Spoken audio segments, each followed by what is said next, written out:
Dzień dobry, nazywam się Magdalena Krańska-Łosek, jestem lekarzem weterynarii i zajmuję się chirurgią ogólną oraz nefrologią.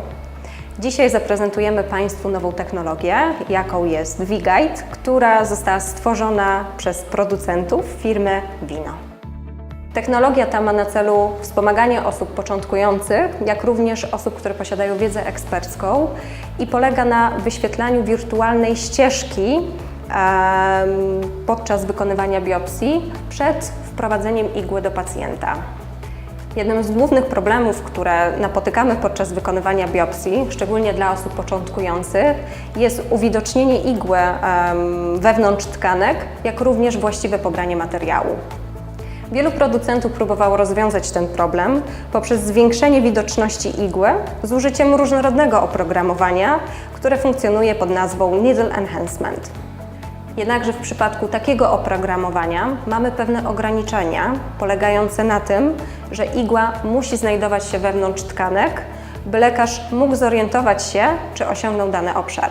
Zespół Research and Development firmy Vino początkowo rozpoczął pracę nad oprogramowaniem Needle Enhancement, jednak bardzo szybko zauważył, że ta metoda ma pewne ograniczenia, w związku z tym rozwinął nową technologię wirtualnej biopsji pod nazwą V-Guide. Na system V-Guide składają się USG, głowica liniowa, która osiąga częstotliwość do 18 MHz, urządzenie magnetyzujące igłę i specjalne oprogramowanie umożliwiające wykonanie procedury. Technologia ta umożliwia realizację dwóch projekcji in-plane oraz out-plane. Pierwsza z nich w większości przypadków używana jest obecnie w celu łatwiejszego śledzenia i wizualizacji igły. Igła powinna znajdować się w pozycji równoległej pośrodku głowicy, aby zachować najlepszy sygnał. Projekcja outplane natomiast opiera się na umieszczaniu igły prostopadle do głowicy. W tym podejściu wizualizacja obrazu ultrasonograficznego jest dużo trudniejsza do osiągnięcia, ponieważ osoba przeprowadzająca badanie widzi fragment igły biopsyjnej.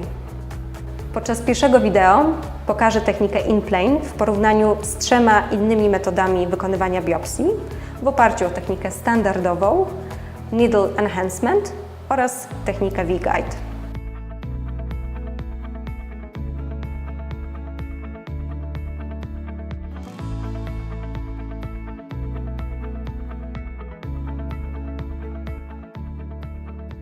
Oprogramowanie Needle Enhancement zwiększa sygnał, przez co polepsza widoczność igły w celu łatwiejszej identyfikacji jej umiejscowienia. Kluczową kwestią tutaj jest odpowiednia centralizacja głowicy. Jeżeli nie znajdujemy się w środkowym obszarze głowicy, igła nie zostanie odpowiednio zwizualizowana, co może spowodować stres związany z niemożnością przeprowadzenia właściwej procedury biopsji.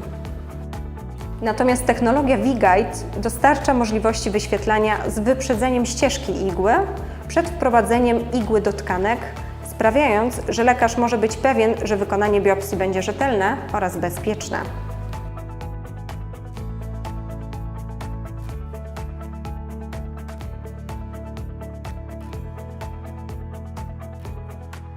Technologia V-Guide może być również zastosowana do innych celów niż wykonanie biopsji.